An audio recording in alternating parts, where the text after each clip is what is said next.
Hey guys, एक बार फिर से आप सभी का स्वागत है एक बेहतरीन एक न्यू वीडियो में।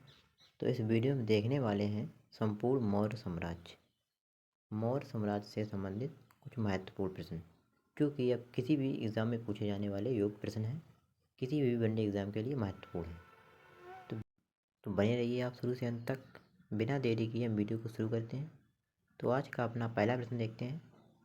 पहला प्रश्न है, मौर्य वंश की स्थापना किसने की थी?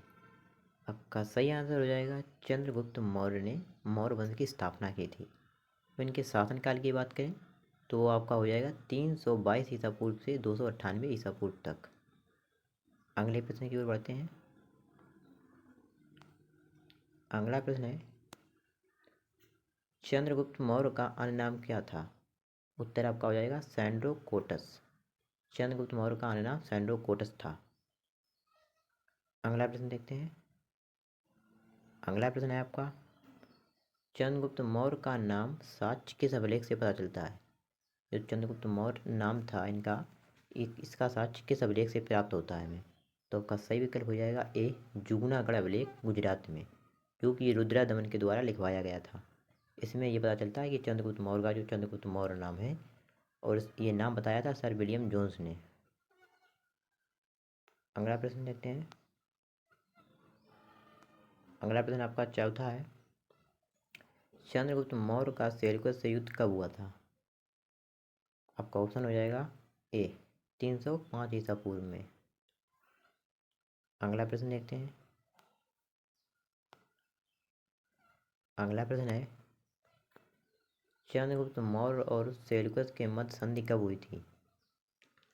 तो इसमें आपका सही आंसर हो जाएगा 303 ईसा पूर्व। 303 ईसा पूर्व करेक्ट आंसर। अगला प्रश्न देखते हैं। अगला प्रश्न है आपका, प्रथम विदेशी यात्री जो चंद्रगुप्त मौर्य के शासन में आया था। तो आपका सही विकल्प हो जाएगा मेगस्थनी, जो कि वो जो मतलब उसके एक सेल्यूकस के साथ संधि हुई थी, उसी संधि के अनुसार सेल्यूकस ने चंद्रगुप्त मौर्य के दरबार में भेजा था, जो कि एक दार्शनिक था। और मेगस्थनी द्वारा एक पुस्तक है जो कि इंडिका चंद्रगुप्त मौर्य के मतलब उसमें वर्णन मिलता है। अगला प्रश्न देखते हैं। अगला प्रश्न आपका सातवां है, अखिल भारतीय साम्राज्य की स्थापना किसने की थी? तो आपका विकल्प हो जाएगा बी, चंद्रगुप्त मौर्य के द्वारा अखिल भारतीय साम्राज्य की स्थापना की गई। अगले प्रश्न की ओर बढ़ते हैं। अगला प्रश्न है, सुदर्शन झील में विष्णु ध्वज किसने लगवाया था? तो आपका सही विकल्प हो जाएगा स्कंदगुप्त ने। स्कंदगुप्त ने सुदर्शन झील में विष्णु ध्वज लगवाया था। और जो कि सुदर्शन झील है, जो कि इसका निर्माण करवाया था चंद्रगुप्त मौर्य ने। सुदर्शन झील का निर्माण चंद्रगुप्त मौर्य के द्वारा करवाया गया था। और इसके बारे में भी साक्ष्य मिला है, वो भी जूनागढ़ अभिलेख गुजरात से ही प्राप्त हुआ है कि सुदर्शन झील के बारे में जो कि वर्णन हुआ है उसमें। ठीक है, जो कि रुद्र दमन के द्वारा लिखवाया गया था अभिलेख जूनागढ़ गुजरात, उसी से पता चलता है कि सुदर्शन झील जो कि चंद्रगुप्त मौर्य ने इसका निर्माण करवाया था। अगला प्रश्न देखते हैं। अगला प्रश्न आपका 9, चंद्रगुप्त मौर्य की मृत्यु कब हुई थी? तो आपका सही उत्तर हो जाएगा 298 ईसा पूर्व में चंद्रगुप्त मौर्य की मृत्यु हो गई थी।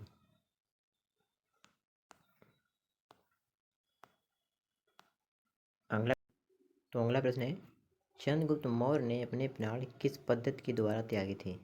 तो आपका सही उत्तर हो जाएगा संधारा या संलेखना विधि के द्वारा, क्योंकि उपवास के दौरान होता है, उपवास रखकर प्राण त्यागे जाते हैं।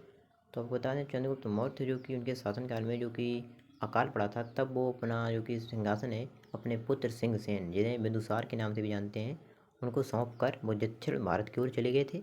उसके बाद में वहीं पर उन्होंने कर्नाटक के श्रवणबेलगोला में उनकी मृत्यु हुई थी। और संधारा पद्धति जो संलेखना पद्धति है, इसके द्वारा उपवास के दौरान। ठीक है, अगला प्रश्न देखते हैं। अगला प्रश्न है आपका, बिंदुसार का शासनकाल कब से कब तक था? तो आपका सही उत्तर हो जाएगा 298 ईसा पूर्व से 273 ईसा पूर्व। अगला प्रश्न,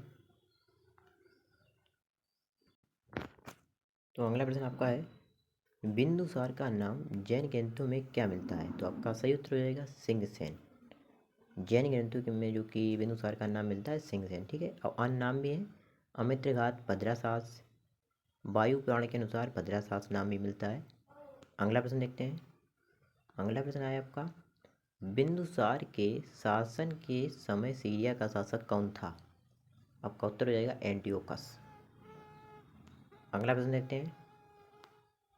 अगला प्रश्न है, बिंदुसार के शासन काल में कौन सा विदेशी यात्री आया था? आपका उत्तर हो जाएगा डाइमेकस। अगला प्रश्न देखते हैं। अगला प्रश्न है, अशोक का शासनकाल। अब शुरू होता है अशोक का शासनकाल। तो का सही उत्तर हो जाएगा 273 ईसा पूर्व से 232 ईसा पूर्व। अगला प्रश्न। अगला प्रश्न है, सम्राट अशोक का राज्याभिषेक कब हुआ था? आपका क्वेश्चन है 298 ईसा पूर्व, 261 ईसा पूर्व, 269 ईसा पूर्व। तो आपका सही विकल्प हो जाएगा 269 ईसा पूर्व। अगला प्रश्न। अगला प्रश्न है, कलिंग का युद्ध कब हुआ था? तो कलिंग का युद्ध हुआ था 261 ईसा पूर्व में। ठीक है। अगला प्रश्न देखते हैं। अगला प्रश्न है आपका, अशोक का धर्म बौद्ध धर्म से पहले कौन सा था? तो वो हो जाएगा शैव धर्म। भगवान शिव की पूजा किया करते थे। ठीक है। अगला प्रश्न देखते हैं। प्रश्न आपका है 19, अशोक ने बौद्ध धर्म किससे प्रभावित होकर अपनाया था? तो आपका उत्तर हो जाएगा निग्रोथ, जो कि अशोक का भतीजा था। अगला प्रश्न है, शिलालेखों का जनक किसे कहते हैं? तो शिलालेखों का जनक सम्राट अशोक को कहा जाता है। उसमें आपका सही आंसर हो जाएगा अशोक। अगला प्रश्न आपका है, सम्राट अशोक ने बौद्ध धर्म की दीक्षा किससे ली थी? तो आपका उत्तर हो जाएगा उपपुट से। अगला प्रश्न। अगला प्रश्न है, अशोक के शिलालेखों की संख्या कितनी थी? तो आपका सही उत्तर हो जाएगा 14, जिसमें 13 लघु शिलालेख थे।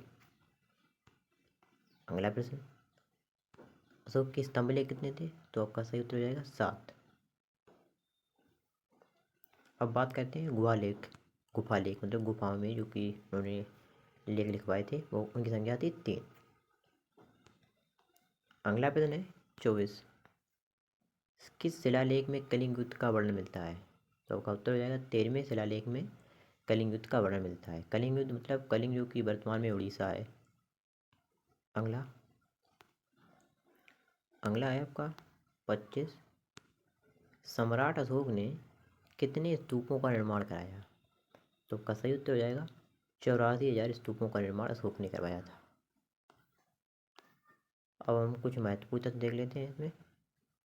उसमें है कि आपका अशोक के अन्य नाम, जो कि अशोक के अन्य नाम थे देवनाम, प्रिय, उज्जैन करमौली, चंडाशोक, प्रियदर्शी, अशोक वर्धन, ये आदि नाम सम्राट अशोक के थे।